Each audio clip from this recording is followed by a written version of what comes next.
Hello students and welcome back to our YouTube channel.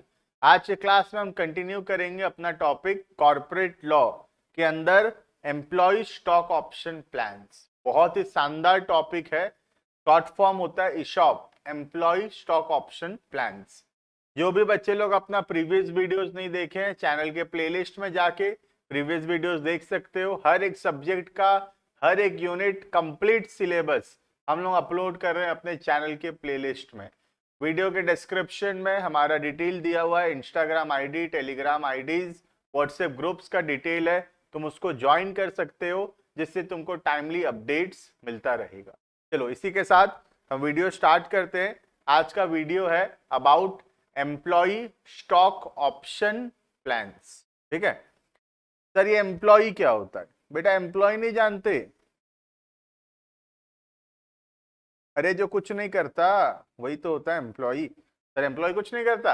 अरे बेटा employ कुछ करता है क्या? गए हो गवर्नमेंट जॉब, प्राइवेट जॉब जानते हो? जॉब, तो जो जॉब कर रहा है वो पर्सन को बोलते हैं एम्प्लॉय, और जो काम पे रखा है that person is known as employer. ठीक है, तो अपने एम्प्लॉय को क्या दे रहे हैं हम लोग? Stock option plans. स्टॉक का मतलब, यहाँ पे स्टॉक का मतलब है हम लोग कंपनी का शेयर्स दे रहे हैं। ऑप्शन है, ऑप्शन का मतलब है क्या है?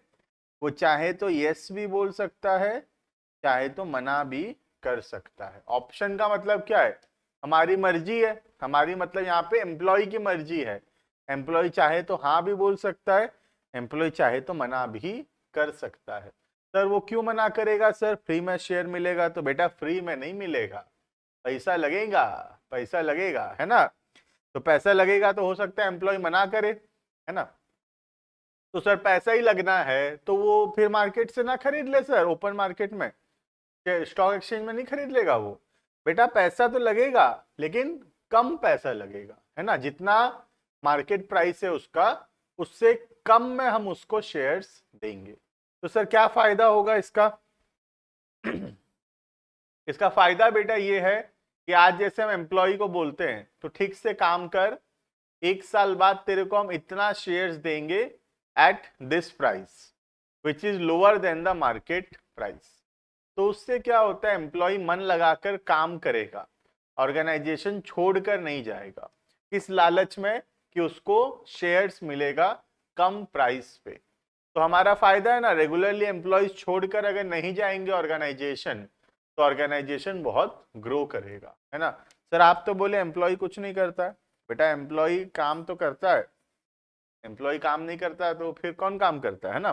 देखो, as per section 2 subsection 37, the term employ stock option means the option, option मतलब हाँ भी बोल सकता है, मना भी कर सकता है, given to the director, officers और एम्प्लॉइज ऑफ द कंपनी, या फिर उसका holding subsidiary company, if any, which gives director, officers or employees the benefit or right to purchase or to subscribe the shares of the company at a future date। Future में उनको अधिकार मिलेगा कि वो लोग शेयर्स खरीद सकते हैं at a pre determined price. Pre determined मतलब जो प्राइस पहले से डिसाइडेड होगा, ठीक है, उस प्राइस में उन लोग शेयर्स खरीद सकते। क्लियर? अगर अनलिस्टेड कंपनी है तो ईशॉप करने के लिए उसको रूल 12 मानना पड़ेगा। ठीक है, हम पढ़ेंगे अभी रूल 12 क्या होता है। In case of an unlisted company desires to issue shares under ESOP scheme to its director, officer और employees, rule 12 of the companies shares and debenture rules 2014 requires certain conditions to be fulfilled। तो rule 12 में कुछ rules लिखा हुआ है, वो rules को follow करना पड़ेगा, मानना पड़ेगा अगर हम लोग ईशॉप करना चाहते हैं। तो अगर हम अपने एम्प्लॉइज को एक प्री डिटरमाइंड प्राइस पे, प्री डिटरमाइंड मतलब पहले से डिसाइडेड प्राइस पे, अगर हम उनको शेयर्स देना चाहते हैं तो हमको कुछ रूल्स है ईशॉप के जो कि मानना पड़ेगा। ठीक है, चलो देखते हैं क्या क्या रूल है। पहला, according to rule 12 subsection 1, the issue of employee stock option scheme has been approved by the shareholders. Shareholders हाँ बोलने चाहिए, बिना शेयरहोल्डर्स के मंजूरी के तुम नहीं बांट सकते शेयर्स, ठीक है। By passing a special resolution, याद है स्पेशल रेजोल्यूशन, 75% या उससे ज्यादा लोग अगर सहमत होते हैं, अगर हाँ बोलते हैं, तो ही जाके हम इसॉप कर सकते हैं, ठीक है। अगर 75% लोग हाँ नहीं बोल रहे तो हम इसॉप नहीं कर सकते फिर, ठीक है। यहाँ पे एम्प्लॉय का मतलब क्या है, क्योंकि एम्प्लॉय का मतलब इंपॉर्टेंट है, बिकॉज इसॉप किसको मिलेगा, एम्प्लॉइज को मिलेगा। तो what do you mean by the word employ, ठीक है, देखना। A permanent employee of a company who has been working in India or outside India, company का परमानेंट एम्प्लॉय, ठीक है। दूसरा, कंपनी का director, director of the company whether a whole time director or not, but excluding an independent director. याद है independent director, पिछला unit. तो independent director को इसॉप नहीं मिल सकता, ध्यान रखना बेटा। इसॉप नहीं दे सकते हम लोग, किसको नहीं दे सकते, एक इंडिपेंडेंट डायरेक्टर को। याद है इंडिपेंडेंट डायरेक्टर, पिछला चैप्टर, पिछला यूनिट का प्रोविजन हम पढ़े थे, ठीक है। और या फिर an employee as defined in clause A और बी, ऊपर का जो दो क्लॉज हम अभी पढ़े A and B, of a subsidiary in India और आउटसाइड इंडिया और of a holding of the company, मतलब अपने कंपनी की या तो होल्डिंग कंपनी या अपने कंपनी का सब्सिडियरी कंपनी, उसको भी एम्प्लॉई बोलेंगे। वहां के भी जो एम्प्लॉई होंगे उनको भी हम एम्प्लॉई बोलेंगे, मतलब या तो खुद का कंपनी के एम्प्लॉय डायरेक्टर, या होल्डिंग कंपनी के, या फिर सब्सिडियरी कंपनी के, तीनों आ गए, ठीक है। बट डज नॉट इंक्लूड, किसको नहीं मिल सकता, an employee who is a promoter, एक एम्प्लॉय जो कि कंपनी का प्रमोटर है, or person belonging to the promoter group. तो प्रमोटर को हम इसॉप नहीं दे सकते। A director who either himself or through his relative or through any body corporate directly or indirectly holds more than 10% of the outstanding equity share. अगर director पहले से 10% shares का मालिक है तो उसको हम इसॉप नहीं दे सकते। क्लियर है। तो ईसॉप में किसको किसको एलिजिबल है, एक तो permanent employ whether in India और आउटसाइड इंडिया, एक कंपनी का director including a whole time director but excluding independent director, और तीसरा में लिखा है सब्सिडियरी या होल्डिंग कंपनी का employ and director, but does not include, किसको इंक्लूड नहीं करता, एक प्रमोटर को, या फिर प्रमोटर का कोई ग्रुप, प्रमोटर के ग्रुप में से कोई भी, या फिर एक कंपनी का डायरेक्टर जो कि वो या उसके रिलेटिव्स मिलके कंपनी का 10% या उससे ज्यादा शेयर्स होल्ड करते हैं, ठीक है। Provided that in case of a startup company, जो अभी अभी चालू हुआ है, स्टार्टअप है, ठीक है, the condition mention in subsection clause 1 and 2 shall not apply up to 10 years, मतलब 10 साल तक हम इसॉप नहीं दे सकते, ठीक है। तो स्टार्टअप के लिए क्या रूल है, 10 साल तक स्टार्टअप जो है इसॉप नहीं कर सकते। क्लियर इतना। नेक्स्ट, इसॉप के रिलेटेड और भी रूल्स है, पॉइंट नंबर 2 में लिखा है। ये पॉइंट नंबर 1 था हमारा, ठीक है, this was point number 1। Next, point number 2, according to rule 12 subsection 3, the company is granting option to its employee pursuant to employee stock option scheme will have the freedom to determine the exercise price in conformity with the applicable accounting policies। मतलब कितना रुपए में हम देंगे वो decide करने का अधिकार किसके पास है, वो डिसाइड करने का अधिकार हमारे ही पास है, मतलब कंपनी के पास है ये अधिकार, ठीक है। Next, point number third, rule 12 subsection 6, ठीक है, देखना। There shall be a minimum period of 1 year between the grant of options and vesting of option. Vesting मतलब जब वो ऑप्शन एक्सरसाइज करने का टाइम आएगा। तो जैसे आज हम ऑप्शन दिए, आज हम एम्प्लॉय को ऑप्शन दिए, ठीक है, ऑप्शन में हम क्या बोलते हैं, मिनिमम इतना साल काम कर, उसके बाद तेरे को इतना शेयर देंगे कम प्राइस पे, ठीक है। तो मिनिमम कितना साल के बाद ये ऑप्शन जो है वो ले सकता है एम्प्लॉय। तो मिनिमम जो वेस्टिंग पीरियड होगा 1 ईयर होगा। वेस्टिंग पीरियड मतलब सर्विस पीरियड, जब जितना दिन उसको काम करना है, तो मिनिमम 1 साल का वेस्टिंग पीरियड रहेगा ही रहेगा। एक से ज्यादा भी हो सकता है। जैसे हम एम्प्लॉय को बोले तो अगर ठीक से काम करेगा तो 5 साल के बाद हम तेरे को 1000 शेयर्स देंगे एट 40 रुपीज पर शेयर। तो उसको 5 साल काम करना पड़ेगा in order to exercise the option, है ना। तो यही बोल रहा है कि ये जो वेस्टिंग पीरियड है, ये जो सर्विस का समय है, कितने साल तक काम करना है ठीक से, ये मिनिमम से मिनिमम 1 साल होना चाहिए, ठीक है। नेक्स्ट,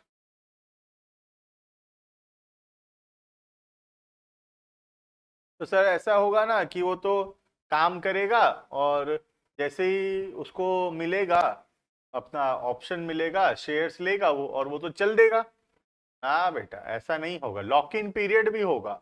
लॉक इन पीरियड मतलब शेयर्स मिलने के बाद कितना दिन उसको काम करना ही पड़ेगा, है ना। ऐसे नहीं कि शेयर मिला और चला अपना ऑर्गेनाइजेशन छोड़कर, ये भी नहीं होगा, ठीक है। सेकंड पॉइंट में लिखा है the company shall have the freedom to specify the lock-in period for the share issued pursuant to exercise of option। तो एक लॉक इन पीरियड होगा। लॉक इन पीरियड मतलब जिस समय ऑप्शन वेस्ट हुआ, एक्सरसाइज हुआ, उसके बाद और कितने साल तक वो कंटिन्यू करेगा ही करेगा, ठीक है। Point number third, the employ shall not have right to receive any dividend. इस शेयर्स के ऊपर उसको डिविडेंड नहीं मिलेगा। और टू वोट और in any manner enjoy the benefit of shareholders in respect of option granted to them till the shares are issued on exercise of option। मतलब क्या बोल रहा है, जैसे आज हम उसको बोले कि तू 5 साल काम कर, 5 साल बाद हम तेरे को 1000 शेयर्स देंगे, ठीक है। तो लॉ क्या बोल रहा है, ये जो 5 साल है, जब तक उसको शेयर नहीं मिल जाता तब तक उसके पास शेयर होल्डर जैसा कोई भी अधिकार नहीं रहेगा। ऑब्वियस सा बात है, अभी तो शेयर मिला नहीं है ना, अभी तो काम कर रहा है वो, तो अभी कुछ भी अधिकार उसके पास नहीं रहेगा। हाँ, ये सही बात है। Once the shares are received, 5 साल बाद जब 1000 शेयर उसको मिल जाता है, अब उसके पास अधिकार आ जाएगा बिल्कुल एक शेयर होल्डर के जैसे। जैसे कि उसको डिविडेंड भी मिलेगा, उसको वोटिंग राइट्स भी मिलेगा और वो सारा बेनिफिट मिलेगा जो कि एक शेयर होल्डर को मिलता है, ठीक है। चलो, तो उसके बाद एक और प्रोविजन दिया हुआ है according to section rule 12 subsection 8, उसको देखेंगे हम लोग। देखना, अकॉर्डिंग टू रूल 12 सबसेक्शन 8, ठीक है। देख, ठीक से पढ़ाई वढ़ाई करो बेटा, है ना, क्योंकि हम रेगुलरली वीडियोस डाल रहे हैं। तुमको भी थोड़ा सा मेहनत तुम्हारे तरफ से भी आना पड़ेगा और थोड़ा करियर में ध्यान दो, है ना। और करियर में अगर ध्यान नहीं दे सकते हो तो फिर एक काम करो, बताओ तुमको एक बात, अगर करियर में ध्यान नहीं दे पा रहे हो तो क्या करना है तुमको। सर बताओ सर, ये तो हम बहुत दिनों से सुनना चाहते हैं सर। अगर पढ़ाई लिखाई नहीं करना है तो अपने को क्या करना है। चलो सुनो, पढ़ाई लिखाई अगर नहीं करना है तो अपने को क्या करना पड़ेगा। देखो सुनो, तो शायरी बोलता हूँ एक, मजा आए तो कमेंट करके बताना, ठीक है। चलो, तो पूरी बोतल पियो, पीना है तो पूरी बोतल पियो, कभी खांसी नहीं होगी। पीना है तो पूरी बोतल पियो, कभी खांसी नहीं होगी। और पटाना है तो वकील की लड़की पटाओ, कभी फांसी नहीं होगी, ठीक है। चलो बेटा, इसी के साथ पढ़ाई नहीं करना है तो यही करो फिर, है ना। चलो, अकॉर्डिंग टू रूल 12 सबसेक्शन 8 क्या है देखते हैं। The option granted to employees shall not be transferable, मतलब एम्प्लॉय को अगर नहीं चाहिए तो दूसरे व्यक्ति को ऑप्शन दे दिया, ये नहीं चलेगा। एम्प्लॉय खुद अगर एक्सरसाइज करता है तो ठीक है, वरना ऑप्शन लैप्स कर जाएगा। किसी को ट्रांसफर वो नहीं कर सकता, मतलब एम्प्लॉय के बदले कोई और शेयर्स नहीं ले सकता, ठीक है। दूसरा, the option granted to the employ shall not be pledged, उसको हम गिरवी, हाइपोथिकेट, मॉर्गेज या हम लोग ये सब नहीं कर सकते। अदरवाइज एनकम्बर्ड और एलिएंट इन एनी अदर मैनर, सबका मतलब यही होता है गिरवी रखना, ठीक है। तो ये ऑप्शंस को हम लोग कहीं पर भी गिरवी नहीं रख सकते, ठीक है। Next, subject to clause D. Clause D बोलने से कहाँ आया clause D sir? Clause D मतलब बेटा ये वाला, ठीक है। No person other than the employ to whom option is granted shall be entitled to exercise it। ये तो हम पढ़ ही लिए कि एम्प्लॉय को छोड़कर और कोई भी ऑप्शन को एक्सरसाइज नहीं कर सकता। मतलब एम्प्लॉय अगर शेयर लेगा तो ठीक है, और अगर एम्प्लॉय नहीं लेता है शेयर तो वो ऑप्शन जो है वो लैप्स हो जाएगा। एम्प्लॉय के बदले और कोई शेयर्स नहीं खरीद सकता या नहीं ले सकता कंपनी से, ठीक है। नेक्स्ट, एक सिचुएशन में खाली ले सकता है, वो पॉइंट नंबर डी में दिया हुआ है वो situation. In the event of death of the employ, मर गया एम्प्लॉय, तो मरा हुआ एम्प्लॉय क्या आसमान से आएगा शेयर्स लेने? तुम्हारा शेयर लेने क्या वो आसमान से आएगा? नहीं आ सकता, तो उसके घर वालों को मौका देना पड़ेगा, है ना। तो in the event of death of employ while in employment all the options granted to him till such date shall vest to the legal heirs or nominee of the deceased employee। मतलब उसका जो legal hair होगा, legal representative होगा, उसका जो वारिस होगा, है ना, वारिस बोलते हैं ना, उसको ये ऑप्शन मिलेगा, वो एक्सरसाइज कर सकता है। तो जनरल लॉ ये है कि एम्प्लॉय के अलावा कोई और एक्सरसाइज नहीं कर सकता ऑप्शन, एम्प्लॉय ही खरीद सकता है शेयर्स। उसके बाद दे दिया एक और पॉइंट कि अगर एम्प्लॉय का डेथ हो जाता है तो उसका जो लीगल हेयर है, उसका जो नॉमिनी है, वो शेयर एक्सरसाइज कर सकता है, ठीक है। In case of employ suffers a permanent incapacity, ऐसा कोई इनकैपेसिटी हो गया, ऐसा कोई एक्सीडेंट हो गया, वो परमानेंटली डिसेबल हो गया, अब वो और काम कर ही नहीं सकता बेचारा, है ना। All the options granted to him as on the date of permanent shall vest in him on that date। तो क्या बोल रहा है, अगर ऐसा कोई एक्सीडेंट होता है जिसकी वजह से उसका परमानेंटली इनकैपेसिटी आ गया है, मतलब अब वो काम कर ही नहीं सकता और परमानेंटली डिसेबल हो गया है वो, तो उसका जितना भी ऑप्शन था सारा का सारा उसी दिन वेस्ट हो जाएगा, मतलब वो उसी दिन वो ऑप्शंस को यूज कर सकता है, चाहे उसका टाइम अभी खत्म ना हुआ हो, फिर भी वो उसको यूज कर सकता है। जैसे एग्जाम्पल के हिसाब से ये एम्प्लॉय है ना, काम करते वक्त ये ध्यान नहीं दिया थोड़ा, रुको मैं थोड़ा ड्रॉ कर देता हूँ। देखो कितना सुंदर हाथ था इसका,